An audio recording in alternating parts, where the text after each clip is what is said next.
So you'll notice that each one of us has a specific role. The dean, of course, with your concerns when it comes to any academic affairs.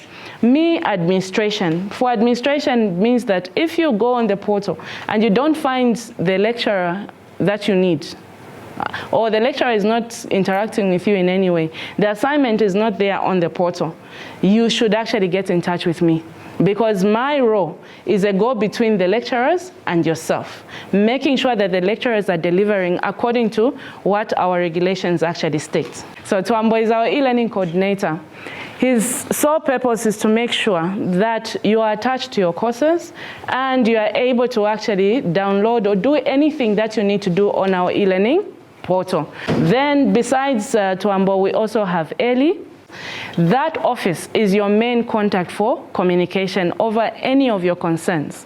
Even interfacing with other schools, if you are doing withdrawals, you have some concerns that you need to actually put across to the student welfare office, registrar's office, exam office, Eli's office is the most important office that you should know. So therefore, we are here to make your life easy.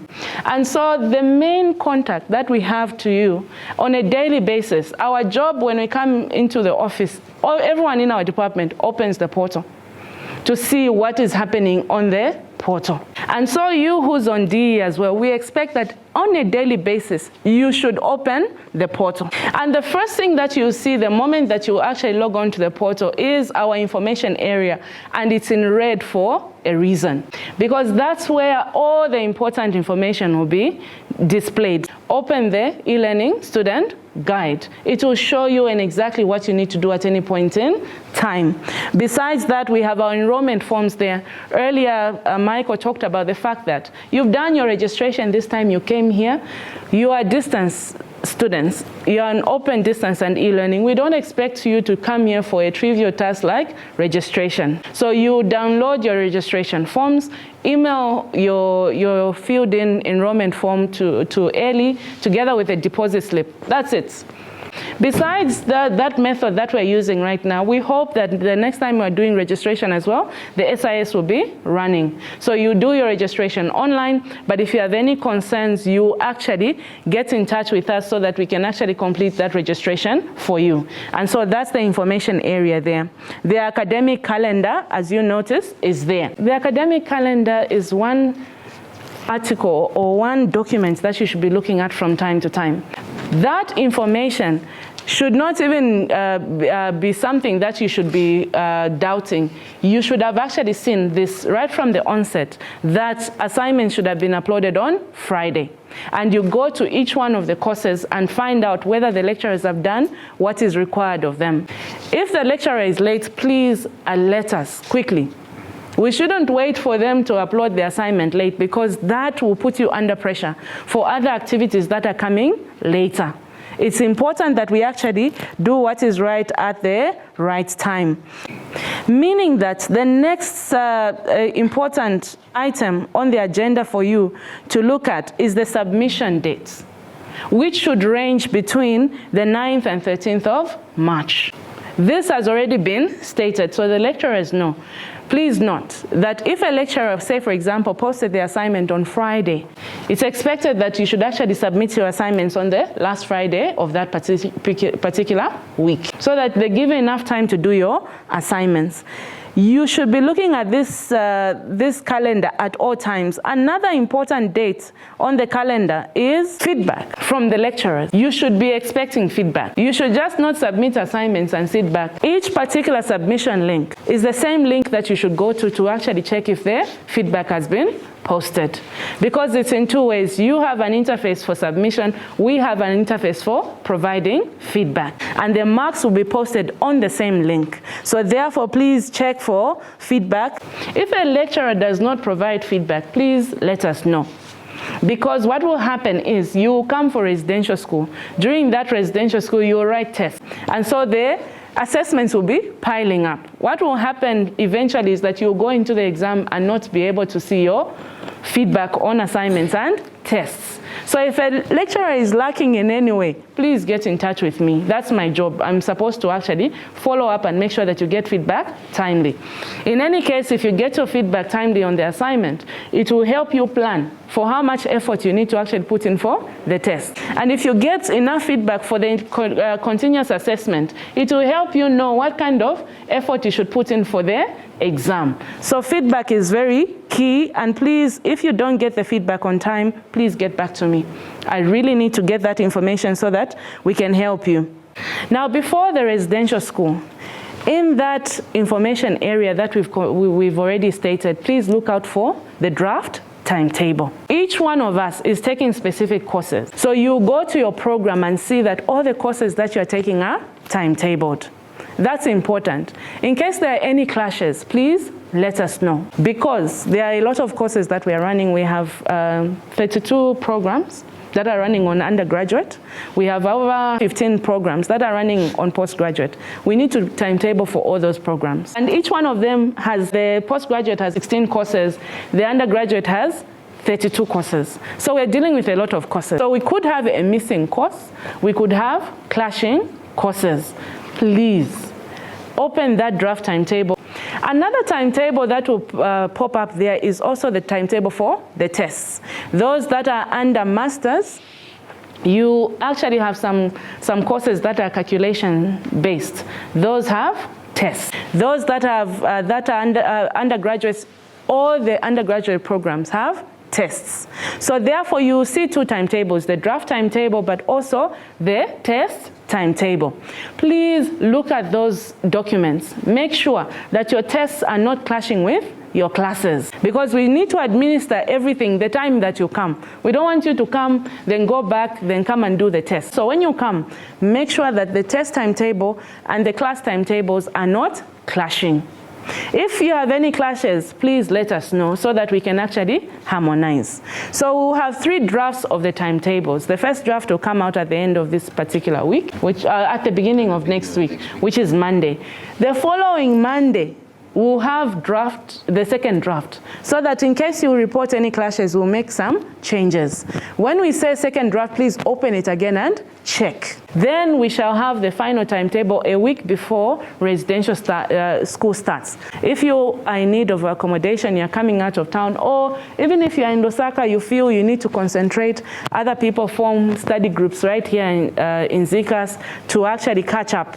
Because as you're at work right now, you might be saying, no, I'm okay, just to realize that you haven't been studying for some time. So therefore, during that time, please get in touch with Eli and book. We have 2 types of accommodations that we actually offer during the residential school. One is shared. The shared rooms does not mean that you're sharing a bedroom. We are elderly people. We are sharing a kitchen and bathroom, but the 2 rooms are separate. Then we have a single room. So the kitchen, bathroom, and 1 particular bedroom to yourself. So you can actually book for each one of these. If you need accommodation, accommodation is offered on a first come, first serve basis. Furthermore, when you come during the residential school, the evaluation forms will be distributed to you. Please give us feedback on all our operations so that we can serve you better. So these exams are offered here at Zikas. If you find yourself out of town, let us know, because we have centers in Kitwe, which is Zip Zip. We have another center in Choma, which is Choma Trades. We have another center in Chipata, which is Chipata Trades. And then we have another center in Solwezi, which is Zamco. So these centers are there for you to actually sit for the exams. But we will send out a questionnaire to ask you where you sit for your exams, to allow us to plan. And when we send out the questionnaire, please fill in the questionnaire stating exactly the location where you want to do your exams, but also the courses that you are taking, so that we can plan for those papers to be delivered at the respective centers. The first time you attach the portal, if you haven't visited a particular course, you won't sit under the recently visited courses. So therefore, you need to actually scroll down to see my courses, the courses that you are attached to. Some of you have been enrolled in wrong courses. The only time we get to know that you're enrolled in a wrong course is when you come for residential school, you didn't submit the assignment, but you stay at home and just wish for God to do something. So please check your courses. Look at your invoice, check the courses that we attach you to on the portal and make sure that they are matching, because we expect you to do your assessment according to the courses that you are attached to. And it's your responsibility as a student to actually check that you're attached to the correct courses. We are dealing with over 3,000 students. So each one of the students that we have under ZCAS University is attached to the portal. So you can imagine how much work we have. When you actually open a particular course, what you're expected to see when you actually attach to a particular course is information that will help you study. You are on open and distance learning, meaning that most of the studying that you need to do should take place on the portal. So it's not for fashion that we're actually attaching you to this particular portal, no. It's for you to get the resources that you need. And so some of the resources were mentioned here. So if we actually go to the first part, of course, on this particular course, I'm introducing the student. I'm actually welcoming the students. So I'm the lecturer for this particular course, so I'm welcoming the students to the course. My email address is there. Every page, if you find a lecturer, there's an email address, meaning that, and this was mentioned earlier, that the first point of contact if you have a problem with the course is the lecturer. So therefore, you pick up on that email, you can actually email the lecturer and ask specific questions so that you have no gray area. So you actually email the lecturer, but besides that, when you scroll down, you see a module. Each particular course that you are taking should have either a module or a course guide. For those that are doing master's programs, there's a course guide to guide you on what you are supposed to be doing on a weekly basis. The module is actually divided into lessons. So when I'm teaching here on a weekly basis, you should be reading. Not that no tukayasambiranga twayaku residential school. We've put in a lot of effort to make sure that we've actually created modules that are up to a standard that can allow you to learn from wherever you are. So that when you come for residential school, all we do is deal with those difficult areas that we feel should be addressed and answer to some questions that you'd have actually come across when you are on your own. You make clarifications when you come here during residential school, not to actually come and learn from the start. So I expect you to do a lot of reading. That's why we've put in a lot of effort to make sure that each course should have either a course guide for masters or a module for undergraduates. So a module looks something like that, and it's divided into units. So if you actually go, it actually stipulates week by week what you are supposed to be studying.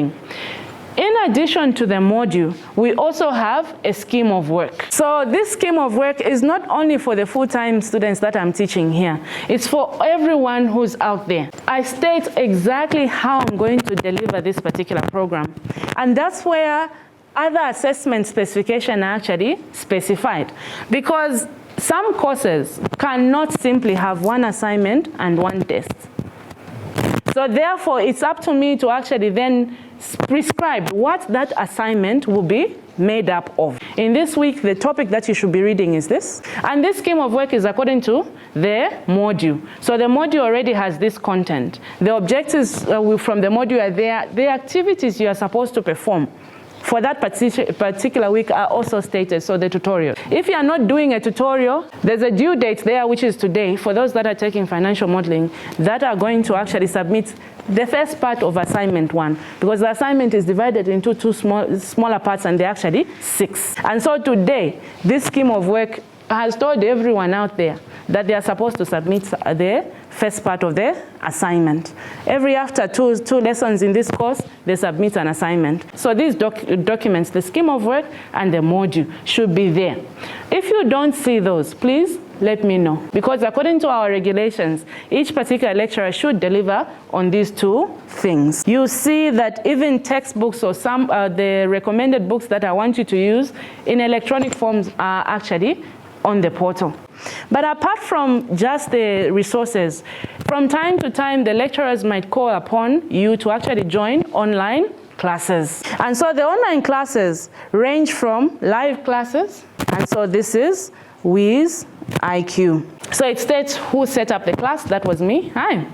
So you won't have any doubt when you're opening the link whether you are actually interacting with which lecturer. all right?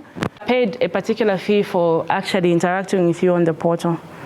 If the lecturer does not provide evidence of having had a live class, I'm going to show you a chat room. As I am actually teaching, I already have some content that I've uploaded, so that when I'm teaching, if I'm teaching a particular unit, you can simply open the unit. As I am talking, you're also viewing. So this particular environment is meant to have some face-to-face interaction with the lecturer before you come for residential school. So you can come into the chat room, I'm there.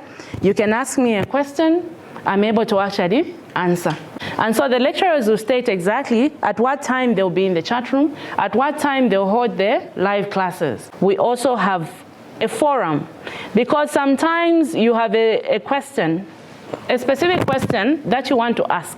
But if you just simply ask me in private, the others will not benefit. So therefore, we encourage people to actually post their questions on the forum. For this, that's why the dean was talking about interaction. It goes beyond simply posting materials and waiting for you to study and upload an assignment. That's not our aim. Our aim is to actually see what kind of issues you're having and whether the lecturers can address them even before you come for residential school. The assignment submissions are in two folds.